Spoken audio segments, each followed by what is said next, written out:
प्युठानको बिजुवारमा जन्मिएर दाङलाई कर्मथलो बनाउनु भएकी रचना सुवेदी महिला उद्यमीका रूपमा चिनिनुहुन्छ।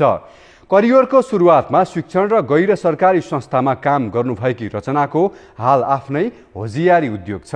12 वर्ष अघि घरेलु तथा साना उद्योग कार्यालयबाट तालिम लिएकी रचनाले प्रशिक्षकका रूपमा लुम्बिनी प्रदेशका 12 जिल्लाका 1000 भन्दा बढी महिलालाई तालिम दिइसक्नु भएको छ। हाल आफैले उद्योग सञ्चालन गरेर रचनाले 15 जनालाई रोजगारी दिनुभएको छ।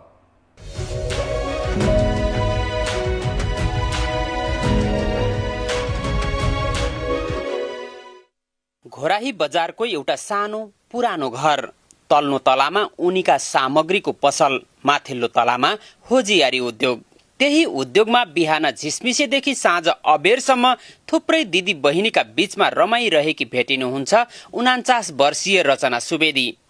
सुरुवातीका दिनमा निजी विद्यालयमा शिक्षण र त्यसपछि हिंसा पीडित महिलाका क्षेत्रमा काम गर्ने गैर सरकारी संस्थामा काम गर्नुभएकी रचनाले 3 वर्ष अघि हाते बुनाईको सामग्री उत्पादन गर्ने होजियारी उद्योग स्थापना गरी उद्यमशीलतालाई अगाडि बढाइरहनु भएको छ।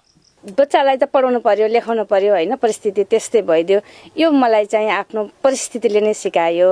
अनि यसमा मेरो रुचि पनि थियो। यसको मार्केट एकदम राम्रो अनि आफै उद्योग खोलेर गर्नुपर्छ भनेर अहिले यहाँ गरिरहेछु। बच्चादेखि वृद्धसम्मले लगाउने कपडासँगै घर कोठा सजावटका 25-30 थरीका सामग्री उत्पादन गर्दै आउनु भएकी रचनाले उत्पादित सामग्री न्यूनतम 100 रुपैयाँदेखि अधिकतम 5000 सम्ममा बिक्री गर्दै आउनु भएको छ। गुणस्तरीय उत्पादन भएका कारण बजारको खासै समस्या छैन। रचनाको स्वप्न होजियारी उद्योगमा उत्पादित वस्तुहरू देशका अधिकांश जिल्लामा पुग्ने गरेका छन् भने कोसेलीका रूपमा विदेश समेत पुग्छन्। बेबीका सेटहरू हामी सबै बनाउँछौँ, किरिङहरू सबै बनाउँछौँ, भगवानका सबै मूर्तिहरू बनाउँछौँ।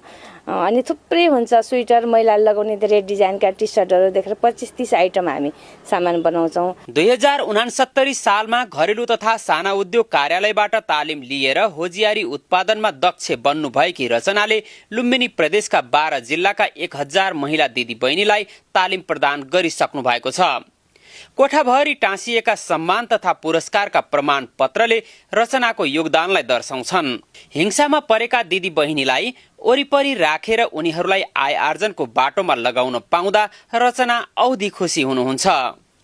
निकै दुःखका साथ 5 लाख रुपैयाँमा स्थापना भएको उद्योगको लगानी बढेर 20 लाख पुगेको छ। वार्षिक 20 लाख रुपैयाँको कारोबार हुन्छ भने स्थानीय सरकार तथा आन्तरिक राजस्व कार्यालय पुगेर रचनाले राज्यलाई कर बुझाउनुहुन्छ। 15 जनालाई नियमित रोजगारी दिनुभएको छ। उद्योगमा सिप सिक्नेदेखि आय आर्जनमा जोडिएका दिदी बहिनी पनि खुसी छन्। 1 महिना तालिम लिइसकेपछि म आइरहे पनि अनि काम पनि गरिरहे, डेली आए, सिक्दै पनि गए। वर्ष दिन पुग्यो, अहिले म यहाँ आउन लाग्यो। यहाँ आउँदाखेरि 2-4 पैसा हुने पनि अनि खुसी पनि छौँ। केही गर्ने चाहना भएका रचना जस्तै महिलाहरूका लागि घरेलु तथा साना उद्योग कार्यालयले वर्षेनी विभिन्न खाले सिपमूलक तालिम प्रदान गर्दै आएको छ। तालिम पाएका धेरै महिला उद्यमशीलतासँगै स्वरोजगार बनेको कार्यालयको दाबी छ। थुप्रै तालिमहरू हाम्रो यो आर्थिक वर्षमा भए, त्यसमा 116 जना महिलाहरू सहभागी हुनुभयो र उहाँहरू स्वरोजगारीको अवसर सिर्जना गर्दै हुनुहुन्छ र उहाँहरूलाई घरेलु तथा सानो उद्योग कार्यालयले सहयोग पनि गरिरहेको छ।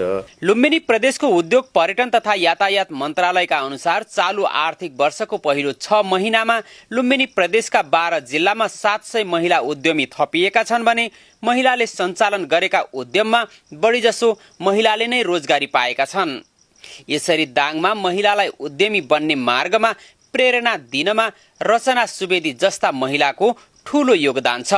कान्तिपुर समाचारका लागि अमर क्षितिज भण्डारी, दाङ।